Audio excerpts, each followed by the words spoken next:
یہ حلف الفضول عرب مسلسل جنگ سے ان کی طاقت بالکل کمزور ہو چکی تھی، ان کی چولے مل گئی تھی، تو انہوں نے آپس میں یہ معاہدہ کیا کہ اب جنگ کو بند کیا جائے، اب ظالم کو روکا جائے، مظلوم کی مدد کی جائے۔ انہوں نے یہ معاہدہ کیا۔ اس معاہدے میں سارے لوگ جو سرکاران تھے شامل تھے، اس میں ہمارے نبی صلی اللہ علیہ وسلم بھی شامل تھے۔ نبوت اور بعثت کے بعد ہمارے نبی صلی اللہ علیہ وسلم یہ فرمایا کرتے تھے کہ آج بھی اگر ایسی مجلس ہو، ایسی میٹنگ ہو جس میں ظالم کو ظلم سے روکا جائے، مظلوم کی مدد کی جائے، مظلوم کی آواز بنی جائے اور مظلوم کے لیے حامی ناصر بن کر کھڑا ہوا جائے، تو آج ہی میں اس مجلس میں حاضر ہونے کے لیے تیار ہوں اور میں اس میں لبیک کہوں گا حاضر ہونے کے لیے۔ تو میں اس حلف الفضول کی روشنی میں کچھ باتیں آپ کے سامنے رکھوں گا جو بہت ہی زیادہ اہم ہیں۔ یہ ظاہر جو میں نے ابھی سنا حلف الفضول کے بارے میں کہ ہمارے نبی شامل ہوئے تھے اس میں، تو اس حلف الفضول میں پوری امت مسلمہ کے لیے ایک بہت ہی زیادہ اہم پیغام ہے، بہت ہی اہم پیغام ہے۔ وہ پیغام کیا ہے کہ ہم اس حلف الفضول کی روشنی میں ہم یہ کام اگر ہم صوبائی سطح پر نہیں کر سکتے ہیں، ملکی سطح پر نہیں کر سکتے یا عالمی سطح پر نہیں کر سکتے، یہ کام یقیناً ہم اپنے گاؤں میں علاقائی سطح پر یقیناً کر سکتے ہیں۔ اس حلف الفضول میں کیا پیغام ہمیں ملا کہ ہمارے گاؤں میں کچھ مسلم حضرات بھی ہوتے ہیں اور غیر مسلم بھی ہوتے ہیں، تو ہم جو مسلمان کے جو سربراہان ہیں اور جو غیر مسلموں کے جو سربراہان ہیں، یہ آپس میں مل کر کے ایک میٹنگ کر سکتے ہیں اور آپس میں مل سکتے ہیں اور انسان سے سکتی ہوئی انسانیت کے لیے حامی و ناصر بن کر کھڑا ہو سکتے ہیں، اور یہ میٹنگ کا جو عنوان رکھ سکتے ہیں کہ ہم ظالم کو ظلم سے روکیں گے اور مظلوم کی آواز بن کر کھڑے ہوں گے۔ یہ اس حلف الفضول میں ایک بڑا پیغام ہے، یعنی اس کو کیونکہ اگر ہم یہ میٹنگ نہیں کر سکتے ہیں، میٹنگ نہیں کر رہے ہیں، تو یہ نفرت کی دیوار بیچ میں کھڑی ہو رہی ہے۔ نفرت کی دیوار ہمارے درمیان کھڑی ہونے کی وجہ صرف یہی ہے کہ ہم دور ہیں، وہ دور ہے، ہم الگ ہیں، وہ الگ ہے، رابطہ ہو نہیں پا رہا ہے۔ اس کو اس مثال سے سمجھے، میں اس واقعے کو، اس حلف الفضول کو میں صلح حدیبیہ کے واقعے سے میں آپ کے سامنے سمجھاؤں گا مثال سے۔ ہم جانتے ہیں، ہم نے پڑھا ہے صلح حدیبیہ کا واقعہ کہ صلح حدیبیہ جب مسلمان مجبوراً ہجرت کر کے گئے تھے مدینہ شریف، تو ظاہر ہے کہ ان کو مکہ سے بہت ہی لگاؤ تھا، محبت تھی، اپنا وطن عزیز تھا، نہ چاہتے ہوئے کہ چھوڑ کر کے مکہ سے مدینہ ہجرت کر کے گئے تھے، تو ان کا بہت ہی دیرینہ شوق تھا ان کا کہ مکہ جائیں اور جا کر وہاں طواف کریں۔ آخر میں محمد صلی اللہ علیہ وسلم 1400 صحابہ کرام کے ساتھ مکہ کا رخ کرتے ہیں، عمرے کے غرض سے، ساتھ میں اونٹ ہوتے ہیں اور ان کے گلے میں لوہے کے ناٹ لگا دیے جاتے ہیں، علامت کے طور پر یہ قربانی کے جانور ہیں، اور 1400 صحابہ کے ساتھ نکلتے ہیں۔ مکہ سے ایک منٹ کی دوری پر، فاصلے پر حدیبیہ کا مقام ہے، وہاں جا کر تشریف فرما ہوتے ہیں، وہاں جا کر قیام کرتے ہیں۔ تو یہ جب باتیں مکہ والوں کو معلوم ہوتی ہیں تو وہ حملہ آور ہوتے ہیں، بہت ہی بدتمیزیاں کرتے ہیں، شرارتیں کرتے ہیں، لیکن رحمت عالم صلی اللہ علیہ وسلم کا دامن عفو اتنا وسیع ہے کہ لوگوں کو معاف کرتے ہیں۔ ایک لمبا واقعہ ہے، میں پورے واقعے پر روشنی نہیں ڈال رہا، لیکن جو میں بتانا چاہ رہا ہوں میں وہ بتاؤں گا۔ آخر میں وہ لوگ عمرہ نہیں کرنے دیتے ہیں، مکہ میں داخلہ نہیں، مکے میں داخل نہیں ہونے دیتے ہیں۔ آخر میں یہ چند شرطوں پر صلح ہوتی ہے۔ یہ شرط جو ہوتی ہے، وہ پہلی شرط یہ ہے کہ آپ اس سال مدینہ واپس جائیں۔ وہ عمرہ نہیں کرنے دیتے ہیں، داخلے میں نہیں ہونے دیتے ہیں۔ وہ کہتے ہیں کہ اس پہلی شرط یہ ہے کہ آپ اس سال مدینہ جائیں، اور دوسری شرط یہ رکھتے ہیں کہ آپ اگلے سال آئیں اور صرف 3 دن قیام کر کے واپس چلے جائیں۔ اور ان کی تیسری شرط یہ ہوتی ہے کہ آپ کے ساتھ کوئی بھی ہتھیار نہیں ہو، کوئی بھی ہتھیار نہیں ہو۔ جو عرب کا ایک دستور ہے، ایک تلوار کا ساتھ میں ہونا، صرف ایک تلوار آپ کے ساتھ ہو، اور تلوار وہ بھی نیام میں ہو، اور نیام بھی کسی تھیلے وغیرہ میں ہو۔ یہ ان کی شرط تھی۔ اور اگلی شرط ان کی یہ تھی کہ مسلمانوں میں سے جو مکہ میں مقیم ہیں، جن کو ستایا جا رہا ہے، جن کو ٹارچر کیا جا رہا ہے، جن کو تکلیفیں دی جا رہی ہیں، جو مکہ میں مقیم ہیں، جو بچ گئے ہیں، جن کو روک لیا گیا ہے، اور جو مکہ کے کافر ہیں، اگر وہ مدینہ چلے جائیں تو مسلمان تو ان کو مدینہ سے واپس کرنا ہوگا، یا پھر کوئی کافر جائے مدینہ تو ان کو بھی واپس کرنا ہوگا۔ اگر کوئی شخص مدینہ کا مکہ آ جائے تو انہیں واپس نہیں کیا جائے گا. یہ شکتی بظاہر مغلوبانہ تھی, بالکل بظاہر مغلوبانہ تھی. اور اگلی شرط یہ بھی تھی کہ آپ جو یہ شرط جو ہوئی ہے, آپ ان لوگوں میں سے جو مکہ میں مقیم ہے مسلمان, اپنے ساتھ کسی کو بھی اپنے ساتھ ہرگز نہ لے جائیں. اور اگر مسلمانوں میں سے جو لانا چاہے مکہ میں تو وہ رہ سکتا ہے, آپ انہیں بالکل بھی نہ روکیں. یہ ایسی شرط تھی بظاہر مغلوبانہ تھی, جس سے صحابہ کرام بالکل برہم تھے. عمر رضی اللہ تعالیٰ عنہ کا دیور جو سب کتابیں پڑھنے کے لائق ہے, انہوں نے آ کر حضرت پاک صلی اللہ علیہ وسلم سے فرمایا, اے اللہ کے نبی, کیا ہم حق پر نہیں ہیں, کیا ہم حق پر نہیں ہیں, یہ مغلوبانہ شرطیں کیسے قبول کر لیں؟ ہمارے نبی نے فرمایا, یقیناً ہم حق پر ہیں, ہم اللہ کے نبی ہیں.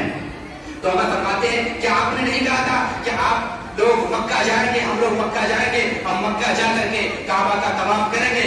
اللہ کے نبی فرماتے ہیں, جی یقیناً میں نے کہا تھا, لیکن میں نے یہ نہیں کہا تھا کہ ہم اسی سال کریں گے. بعد میں محمد رضی اللہ تعالیٰ کو بڑا صدمہ ہوتا ہے کہ میں نے کس انداز میں یہ باتیں اللہ کے نبی کے سامنے یہ باتیں رکھی. ان کو پوری زندگی صدمہ ہوتا ہے. آخر میں ہم یہ بتانا چاہ رہے ہیں کہ یہ شرطوں کو قبول کرنے کی کئی وجہ ہو سکتی ہیں, کئی وجہیں ہو سکتی ہیں. اس کو قرآن نے فتح کا بھی نام دیا ہے, اِنَّا فَتَحْنَا لَكَ فَتْحًا مُبِينًا.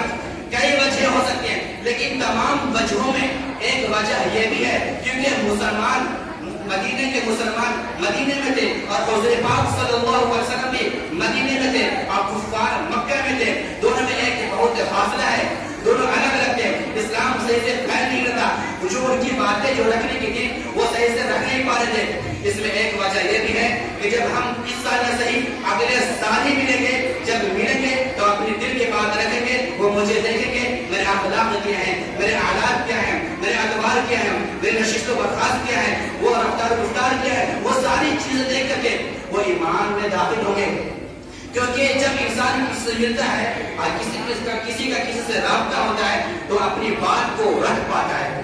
تو اس حلف الفضول میں ہمیں یہ پیغام ملتا ہے کہ ہم غیر مسلموں کے ساتھ میٹنگ کر کے جو ہم دور ہیں, بالکل جو رابطہ نہیں ہو پا رہا ہے, مل کر کے ہم صحیح طریقے سے دعوت دے سکتے ہیں. ہم یہ اس مجلس میں عزم کریں اور ارادہ کریں, اور میں بھی عزم کرتا ہوں آپ تمام کے سامنے کہ یقیناً میں آج تو صحیح, کل یقیناً اپنے قوم میں اس کام کو ضرور کروں گا اس حلف الفضول کی روشنی میں. کیونکہ جو دشمنان ہمارے بیچ جو نفرت کی دیوار کھڑی کر رہے ہیں, اس دیوار کو یقیناً اس کے ذریعے سے منہدم کیا جا سکتا ہے. اور جو ہمارے دلوں میں, جو ان کے غیروں کے دلوں میں مسلمانوں کے تئیں جو نفرت کی بیج بویا جا رہا ہے, یقیناً اس کو ختم کیا جا سکتا ہے اس رابطے کے ذریعے سے.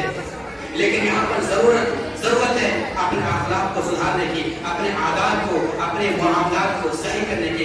کیونکہ ہمارے نبی صلی اللہ علیہ وسلم جن کی بعثت ہوئی تو انہوں نے فرمایا, اللہ کے نبی نے, کہ انی بعثت لأتمم مکارم الاخلاق, کہ میری بعثت جو ہوئی ہے اس کا مقصد یہ بھی ہے کہ میں مکارم اخلاق کو مکمل کرنے کے لیے مبعوث کیا گیا ہوں. مکارم اخلاق کو اللہ کے نبی صلی اللہ علیہ وسلم نے اخلاق پر بہت زور دیا ہے. خود قرآن کریم میں اللہ رب العزت کا ارشاد ہے, انک لعلی خلق عظیم, یقیناً آپ کو اخلاق کے اعلیٰ ترین مقام پر فائز ہیں, بلند ترین مقام پر فائز ہیں.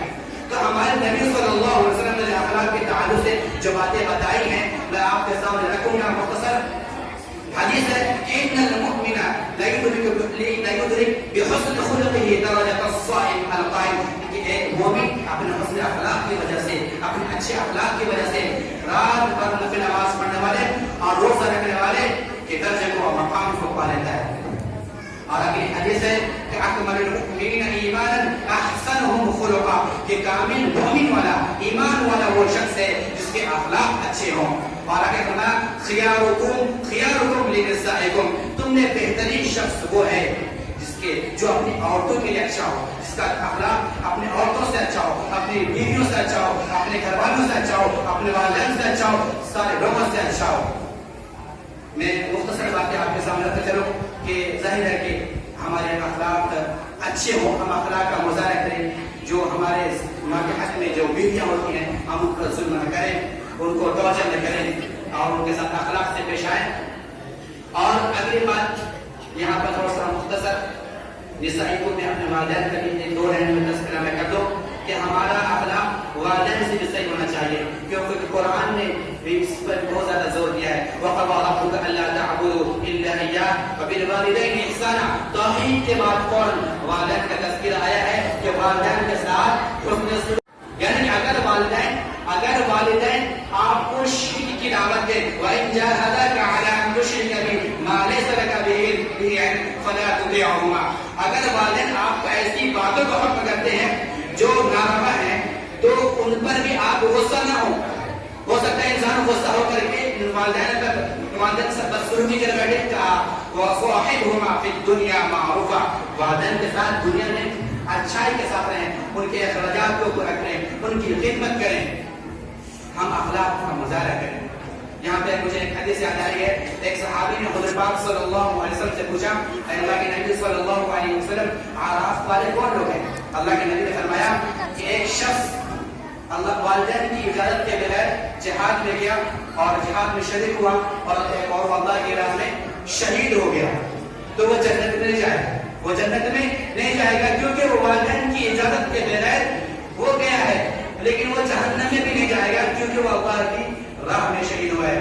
یہاں پر غور کرنے کے بعد ہے کہ اجازت کے بغیر جانے سے یہ ہے تو جو والدین کے ساتھ بدسلوکی کر بیٹھے اور مارے یا گالیاں دے تو اس کا ٹھکانہ کیا ہے؟ نعوذ باللہ, اللہم احفظنا منہ. اور اخلاق کے تعلق سے بہت ساری روایات ہیں. ایک اور حدیث میں آپ کے سامنے رکھوں گا کہ اللہ کے نبی صلی اللہ علیہ وسلم نے کس طرح نرمی کرنے کا حکم کیا. عائشہ رضی اللہ تعالیٰ عنہا کو حدیث بخاری شریف کی ان یہود اتوا النبی صلی اللہ علیہ وسلم, یہود حضور پاک صلی اللہ علیہ وسلم کی خدمت میں آئے اور آنے کے بعد کہا السلام علیکم. السلام کے معنی موت آتا ہے. عائشہ رضی اللہ تعالیٰ عنہ نے کہا علیکم ولعنکم اللہ وغضب اللہ علیکم, تم پر ہو اور تم پر اللہ کی لعنت ہو اور اللہ کا غضب تم پر ہو.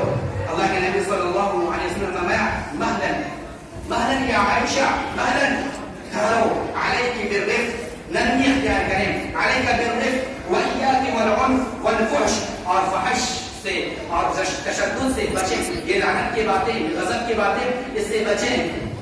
عائشہ رضی اللہ عنہ فرماتی ہیں اولم تسمع ما قالوا, اے اللہ کے نبی کیا آپ نے نہیں سنا جو یہودیوں نے کہا؟ اللہ کے نبی نے فرمایا اولم تسمع ما قلت, کیا تم نے نہیں سنا جو میں نے کہا؟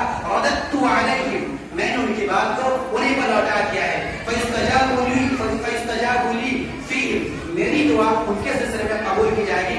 ولا یستجاب لهم فیہ, ان کی دعا, یہودی کی دعا میرے سلسلے میں قبول نہیں کی جائے گی. یہاں ہم نے دیکھا کہ اخلاق کی نرمی برتنے کی ہمارے نبی صلی اللہ علیہ وسلم نے کس طرح عائشہ رضی اللہ تعالیٰ کو حکم فرمایا, تلقین کی اور حکم دیا.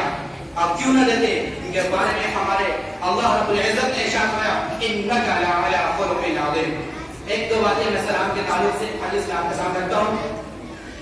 اخلاق میں سلام کرنا بھی شامل ہے, یعنی کہ ہم کسی بھی نیکی کو حقیر نہ سمجھیں. یہاں تک اگر ہم کسی بھائی سے ہنس کر کے سمجھا پیشانے سے لیتے ہیں تو اس کو بھی حقیر نہ سمجھیں. اللہ کے نبی فرمایا لا تحقرن من المعروف شيئا ولو ان تلقى اخاك بوجه طلق, اگرچہ آپ کسی بھائی سے خطا پیشانے سے لیتے ہیں اس کو بھی آپ حقیر نہ بتائیں, حقیر نہ سمجھیں.